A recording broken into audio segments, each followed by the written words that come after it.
ہمیں پسند ہے کہ رسول پاک صلی اللہ علیہ وسلم کے یہ چچا کلمہ پڑھ جاتے. پھر ابو طالب نے جہاں برسوں خدمت کی، چلتے وقت رنج بھی وہ دیا جس کا جواب نہیں. چونکہ بخاری شریف میں سرکار نے پورا زور لگایا کہ چچا کلمہ پڑھ جاؤ تو میں آگے زندگی بھر کے سارے معاملات میں سنبھال لوں گا.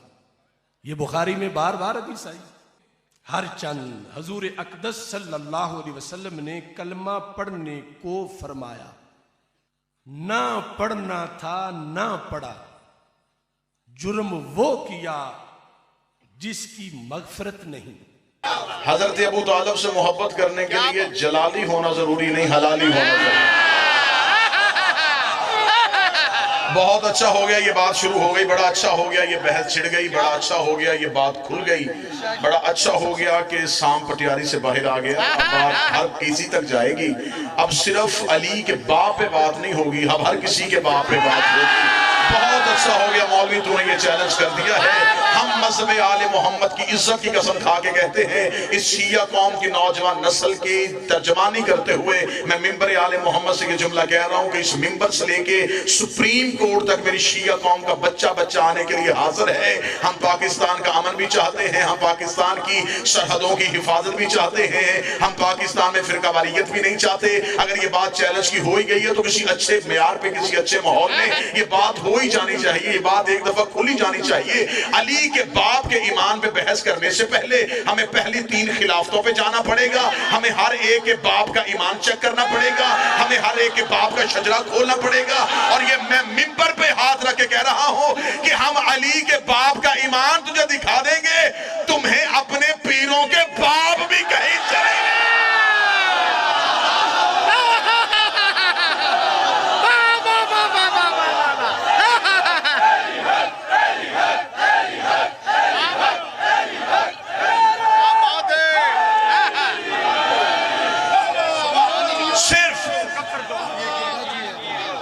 صرف بات حضرت عمران پہ نہیں ہوگی. غلام بس بھائی بسم اللہ کریں. ہم صرف مذہب آل محمد کے لیے، ہم یہ تعریف و توصیف کے لیے نہیں آئے. ہم حفاظت بھی کرنا جانتے ہیں، ہم وکالت بھی کرنا جانتے ہیں. ہم وہ زبان خودی سے کھینچ لیں گے جو علی کے باپ پہ بھونکے گی. ایمان ابو طالب نہیں پڑھوں گا. ایمان ابو طالب وہ پڑھتا ہے جس کی نسل مشکوک ہو. ہمیں احسان ابو طالب پڑھنے ہیں. ہمیں دنیا کو بتانے ہیں کہ علی کے باپ کے احسان کتنے تھے. ساری بحثیں بعد میں ہوگی کس نے کب کلمہ پڑھا تھا، کون کا مسلمان ہوا تھا. اگر قبول اسلام کے واقعے چھڑنے پہ آ گئے تو ابھی تو تمہاری کتابوں کی سیاہی بھی پھیکی نہیں ہوئی. ابھی تو تھوڑے عرصہ پہلے ہی تمہاری کتابوں میں سلیبس میں پڑھایا جاتا تھا ایک بہت بڑی شخصیت کا قبول اسلام کا واقعہ دینیات اسلامیت میں لکھا جاتا تھا. جب ایک بہت بڑا بندہ نبی کو قتل کرنے کے لیے اپنے گھر سے نکلا تھا، اسے رستے میں ایک بندے نے روک کے پوچھا تھا کہاں جا رہا ہے. اسے کہا عبداللہ کے بیٹے کو قتل کرنے جا رہا ہوں. اسے کہا اس سے قتل بعد میں کرنا، تیری بہن نے کلمہ پڑھ لیا ہے، پہلے بہن کے دروازے پہ جا. کتابوں میں لکھا وہ تلوار لے کے بہن کے دروازے پہ گئے. اندر سے بہن قرآن پڑھ رہی تھی. دروازے پہ کھڑے ہو گئے، انہوں نے بہن سے تلاوت سنی اور دل موم ہو گیا. 7 سال نبی قرآن پڑھتے رہے، کسی کا دل موم نہیں ہوا. بہن کی 4 آیتیں سن کے فوراً دل موم ہو گیا. اسے مردانہ ایمان نہیں کہتے، اسے زنانہ ایمان.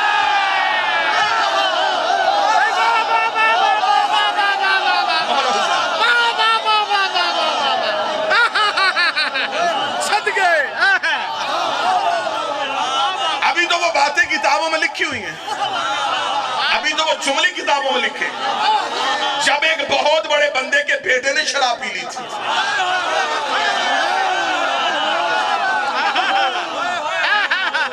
ہمیں نہ چھیڑو، ہم علی کے معاملے میں بڑے جذباتی ہیں. ہم شجرے کھول دیں گے. ہم صرف اولاد ابو طالب کے لیے نہیں، ہم حضرت ابو طالب کے لیے بھی ہم وقت آ. دنیا کی کسی عدالت میں بلاؤ، حضرت ابو طالب کا ایمان نہیں، ہم احسان یاد کروائیں گے. میں جملہ کہنے لگوں، اللہ جانے جملے کی قدر کون کرے گا. تم ابو طالب کو مسلمانوں میں ڈھونڈ رہے ہو، حجتوں میں تلاش کر، پیغمبروں میں تلاش کر. ابو طالب حضرت عیسیٰ سے لے کے نبی تک یہ جو درمیانی عرصہ ہے، اس سارے عرصے میں اللہ کی کون سی حجت تھی جو زمانے میں موجود رہی ہے؟ اور خدا کہتا ہے بغیر حجت کے لمحہ بھی زمین پہ گزارا نہیں ہو سکتا. حضرت عیسیٰ لے کے خاتم النبیین تک اگر کوئی درمیان میں نبی نہیں تو پھر کسی حجت کا تصور کو ماننا پڑے. حضرت ابو طالب حجت الہیہ ہے. حضرت ابو طالب کا علم سنایا جائے, حضرت ابو طالب کی شجاعت سنائی جائے, حضرت ابو طالب کا عرفان سنایا جائے. رات میں نے ملتان میں یہ جملہ کہا تھا, حضرت ابو طالب کا علم دیکھنے کے لیے صرف دیوان ابو طالب پڑھ لیا جائے. تو دیوان ابو طالب کے لیے میں یہ جملہ کہوں گا کہ دیوان ابو طالب کا یہی تعارف ہے کہ اس دیوان ابو طالب کے بیٹے کا نام نہج البلاغہ ہے. اتنی فصاحت ہے دیوان ابو طالب میں. صرف ایک چیز کا جواب ہمیں ان مولویوں سے لے کے دیکھ لو, یہ سفید داڑھی والے ہیں یا سرخ داڑھی والے ہیں, ہمیں ان سے صرف ایک سوال کا جواب چاہیے. ہمیں صرف یہ بتاؤ کہ اسلام کی پہلی دعوت کس کے گھر ہوئی تھی؟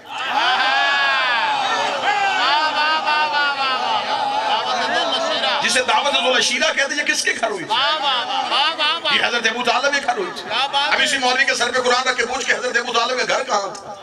مکہ میں. اللہ کا اپنا گھر کہاں تھا؟ مکہ میں. تو جس کا اپنا ڈیرا ہو وہ ساتھ والے کی بیٹھ کے نہیں کھلواتا. جب اللہ کا اپنا گھر موجود تھا تو بات حضرت ابو طالب کی حویلی میں کیوں کی؟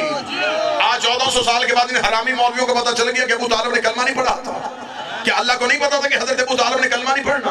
خدا کو کیا ضرورت تھی ابو طالب کے احسان لینے کی؟ خدا نے کہا نام میرا محمد, میری بات ہے ابو طالب کے گھر میں ہونی چاہیے. بات لا الہ کی تھی, ہو ابو طالب کے گھر میں رہی ہے. بات محمد رسول اللہ کی تھی, ہو ابو طالب کے گھر میں رہی ہے. میرے مالک جب تیرا گھر موجود ہے, تو نے 2 نبیوں سے مزدوری کر کے بنوایا تھا. نبی سے کہتا کعبے کے قریب آ جاتا, کعبے کی دیوار پہ ہاتھ رکھتا, تیری توحید کی بات کرتا, اپنی رسالت کی بات کرتا. اس زمانے میں جچتی بھی کہ اللہ کی بات ہی اللہ کے گھر میں ہوئی, نبی کی بات ہی اللہ کے گھر میں ہوئی. بات اللہ کی تھی, ہو ابو طالب کے گھر رہی ہے. بات رسول کی تھی, ہو ابو طالب کے گھر رہی ہے. جب ہم نے مولویوں سے پوچھا کہ بتاؤ اللہ کی بات اللہ کے گھر میں کیوں نہیں ہوئی, انہوں نے کہا مجبوری تھی. مجبوری کیا تھی؟ انہوں نے کہا تب کعبہ میں بت